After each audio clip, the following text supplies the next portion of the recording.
بسم الله الرحمن الرحیم. ګرانو زده کوونکو شاګردانو، نن په نوې موضوع خبرې کوو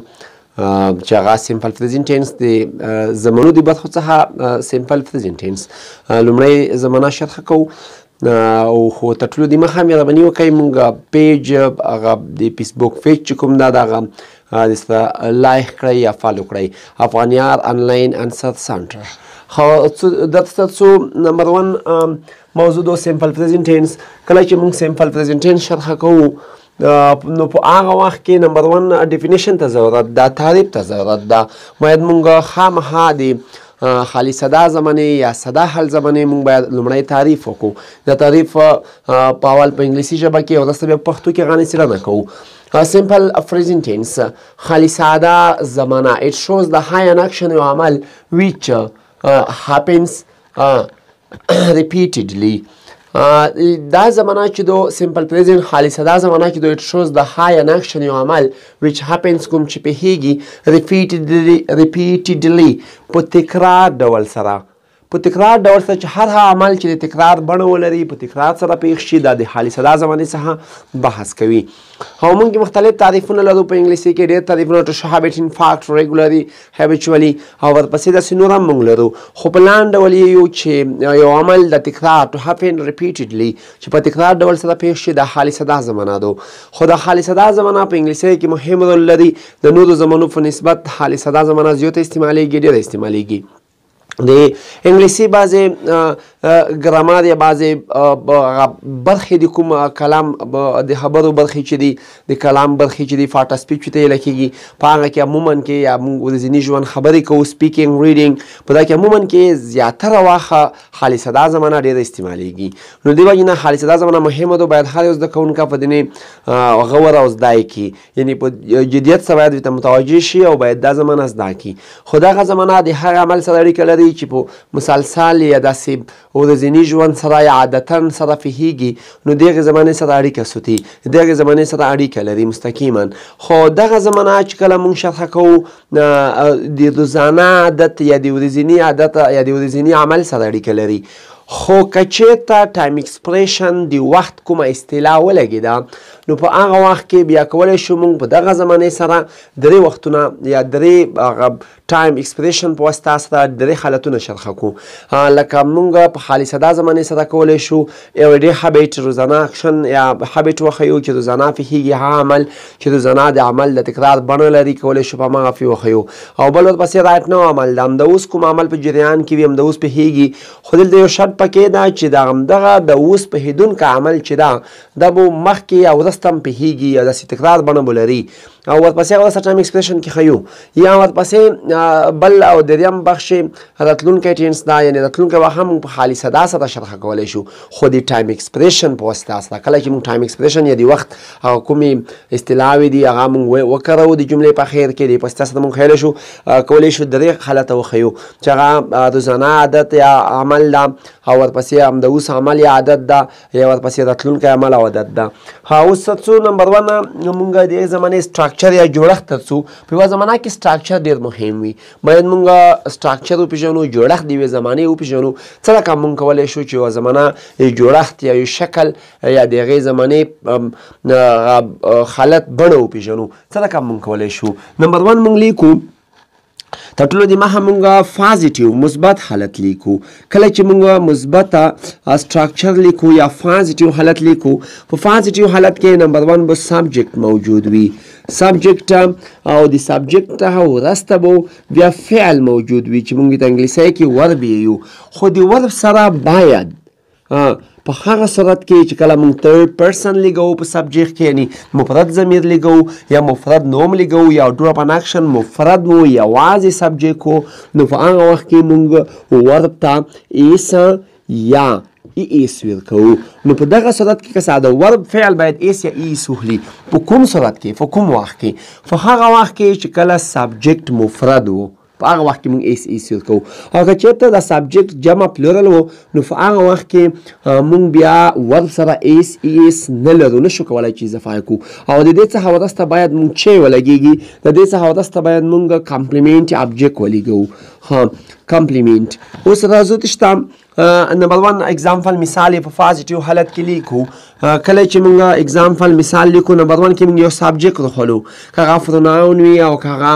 ناون وي که هر څه وي موږ یو سابجیکټ راخلو چې هغه موږ راخستو یو او یو سبجیکټ یا موږ وی راخلو یا دې راخلو چې هر یو سبجیکټ وي فرونه کوي دلته عمل کوونکی مهم ده باید یو عمل کوونکی ولګیږي لکه دې موږ وروستو د فور موږ د سبجیکټ د جملې څخه دی او د ورد د جملې څخه یو فعل راخلو لکه دې go to they go to school. او یو څو خبرې مهمې دي په دا جمله کې چې باید موږ سره کم کولی شو چې په سبجیکټ او ورب او کمپلیمنټ وپېژنو په لاندې ولې ښیو ډېر په لاندې ولې ښیو هغه دا دی چې کله موږ یو سبجیکټ ولګو د سبجیکټ پورې فایوس فعل ولګېږي نو کله چې فعل ولګېدو د فعل څخه وروسته هر هغه څه چې لګېږي دا کمپلیمنټ سبجیکټ ده دې ته موږ کمپلیمنټ وایو.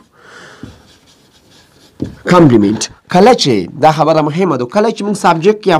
وروسته فعل او د فعل نه وروسته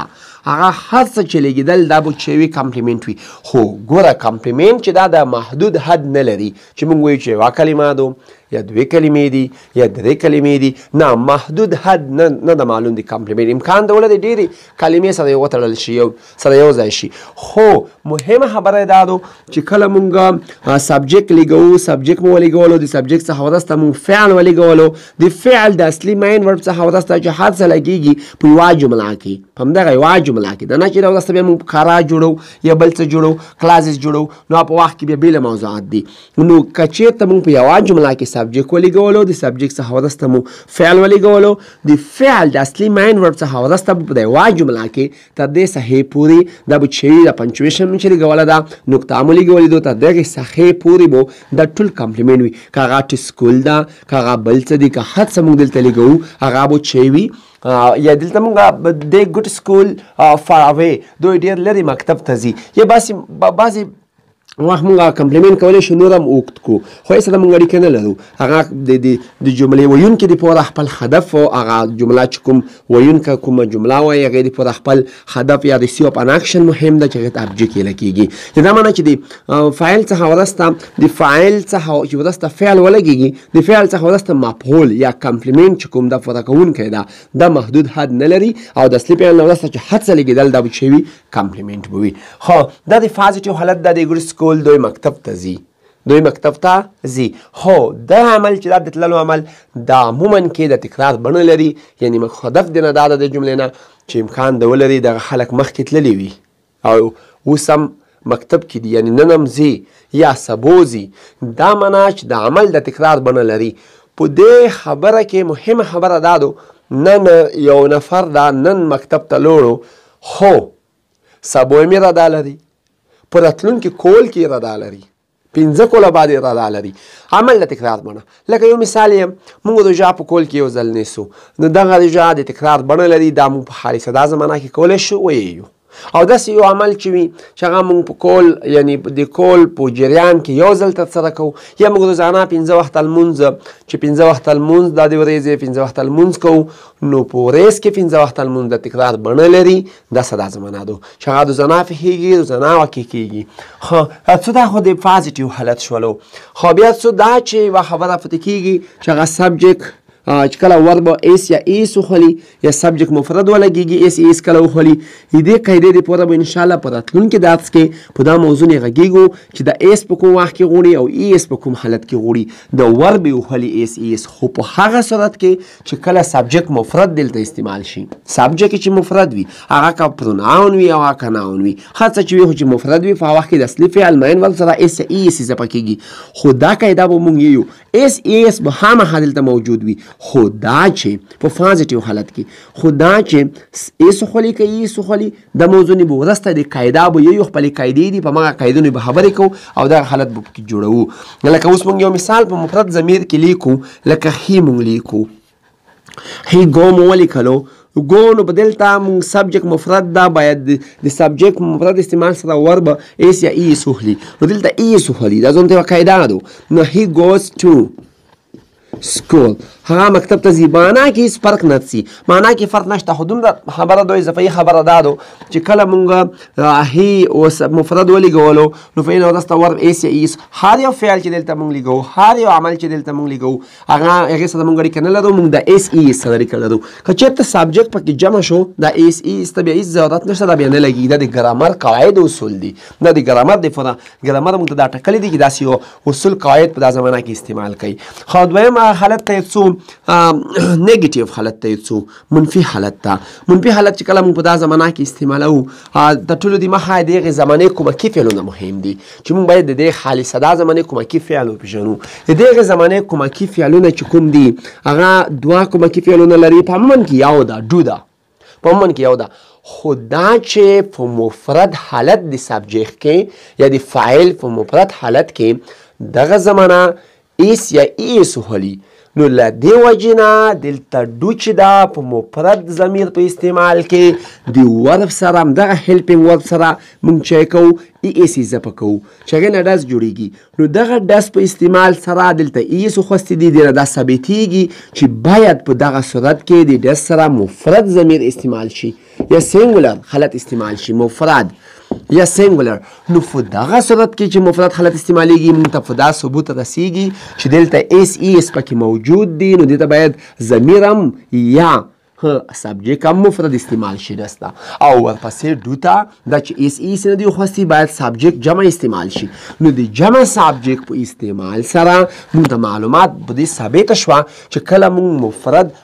یوه خبره مخکې ده مخکې د دې نه هغه داسې یو چې کله موږ مثبت حالت په ساده حال زمانه کې جوړو نو په هغه وخت کې به موږ ډوډس ته کوم اړتیا نه لرو، یعنی ډوډس په مثبت حالت د حال ساده زمانه کې نه استعمالیږي. که ډوډ او که ډس دوه کومکي فعلونه دي دا بیا په مثبت حالت کې نه استعمالیږي. خو که چېرته په سوالیه منفي یا منفي سوالیه کې یا منفي کې یا سوالیه حالت کې موږ استعمالول نو په هغه وخت کې دلته ورب ایس یا ایس وخوستې دي، نو دې نه به دا ثابتېږي په منفي حالت کې یا سوالیه حالت کې چې دغه دې نه مخکې سبجیکټ یا دې نه وروسته فاعل یا سبجیکټ چې کوم ده د مفرد ده. او که ډو ولګېږي دې نه به دا ثابتېږي چې دې نه وروسته سبجیکټ یا مخکې سبجیکټ چې کوم ده هغه چې ده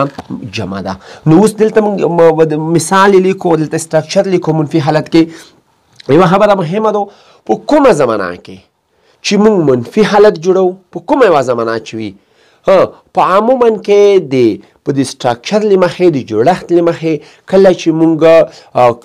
د 12 زمانو څخه د 12 زمانو د جملې څخه موږ منفي حالت جوړو په ټولو زمانو کې ښیم،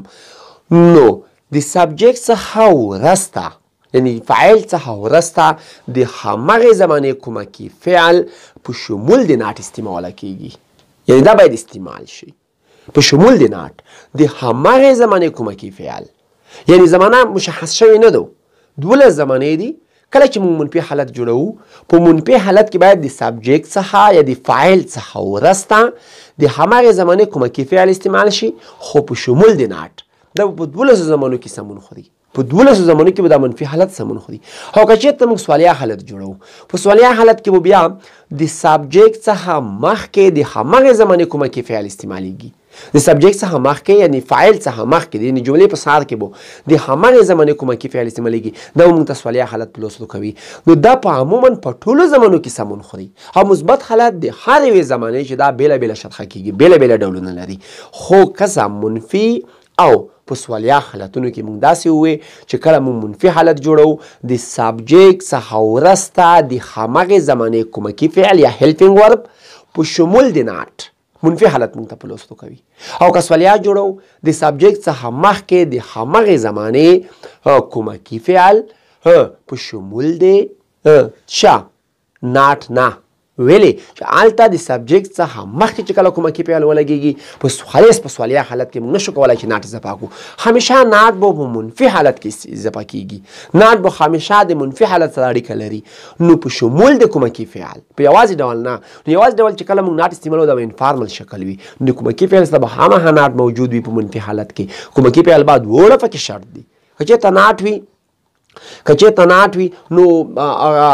یوازې ناټ استعمال شي نو د ناټ په استعمال سره موږ نشو کولی مکمله جمله بشپړ کړو یوازې ناټ نه کېږي په یوه جمله کې هیلپینګ کومکي فعل د همغې زمانې ډېر مهم ده او څه زه په خبرې نه کوم ویډیو هم ډېره شوه په راتلونکي ویډیو کې به انشاءالله موږ تاسو ته په همدې موضوع یعنې د ایس یا ایس په کوم وخت کې وخولي د مثبت حالت کې دا موضوع نه او ورپسې په سوالیه حالت نه خبرې کوو خو نن منفي حالت ښیو منفي حالت موږ داسې یو چې نمبر 1 موږ داسې ووایو چې سبجیکټ به موجود وي د سبجیکټ څخه ورسته به د سبجیکټ څخه ورسته د همغې زمانې کومکي فعل ډو یا ډاز دا د هغې زمانې کومکي فعلونه دي او فلاس په شمول د ناټ دا به موجود وي که څه دا په ټولو 12 زمانو کې سمون خوري په ټولو زمانو کې د سبجیکټ څخه ورسته د همغې زمانې کومکي فعل په شمول د ناټ فلاس ورب لیکو د ورب څخه ورسته کمپلیمنټري آبجیکټ لیکو نو دا کسه منفي حالت شو اوس یو مثال جوړو که چېرته مونږ دلته سبجیکټ جمع ولیکلو دی مونږ جمع ولیکلو نو په هغه وخت کې چې دی مونږ جمع لیکله ده نو په هغه وخت کې د هغې سره باید مونږ ډو دخلو ولې چې ایس مونږ مخکې ووایي چې هغې سره باید مفرد ضمیر استعمال دلته ضمیر جمع ده ډو دخلو نو دی ډو ناټ خپل دخلو مونږ مخکې ویلي ناټ ګو ټو سکول go to school they do not go to school دوی مکتب ته نه ځي everyday habit a time expression دی بیا انشاءالله سبا د time expression نه هم غږیږو بېله موضوع شوه یا موږ مفرد ضمیر لیکو he does not کله چې موږ ښې ولیږولو په هغه وخت کې موږ ته دا معلومات وشول چې ډز باید ودرخوسته شي ولې ایس باید فعل وخلي خو دویم ځل دپاره ماین ورته ایس نه ورکولی کېږي نو موږ لیکو he does not go to school په پازیټیو کې مو ګوس و ایس مو ورکول ګوس ټو سکول اوس دلته داسې یو چې ډز مو ولیږولو بیا ایس نه وخولي ګو به یو فقط یوازې he does not go to school هغه مکتب ته نه ځي everyday habit ان بیا غږیږو ورسته خبرې کوو نو دوی موضوعونه پاتې شوې یو ټایم ایکسپریشن څه رقم کولی شو زمان سره ولیږو یوه خبره خو دا شوه دویمه خبره دا د ټایم ایکسپریشن څخه ورسته څه رقم کولی شو مونږ چې دغه زمانه کې ایس یا ایس په پازیټیو حالت کې ولیږو د تھرډ پرسن یا مفرد ضمیر سره ایس څه رقم کولی شو استعمال کو ټایم ایکسپریشن او ورپسې سوالیه حالت او د ایس قاعدې به انشاءالله په راتلونکي ویډیو کې یو خو خدای دې وکړي چې همدغې ویډیو څخه مو څه زده کړي وي انشاءالله په راتلونکي کې به نوره ویډیو نه زه درته جوړوم نو نه به غږیږو خو کمنټ کې کومه ستونزه لرئ په همدغه زمانه کې کمنټ کې موږ ته پرېږدئ یا مو کوم ځای کې داسې پوه شوي نه وای موږ به انشاءالله په هغه بیا تاسو ته درنو چوو په هغه به بیا دې ته غږیږو خو زمونږ پیج دغه صفحه چې کومه ده دا باید لایک کوئ یا فالو کوئ نو وخت مو نه نسم دا چې ویډیو ډېره شوله ښه وخته غواړم ښه وخت ولرئ ښې شېبې ډېره مننه تینکس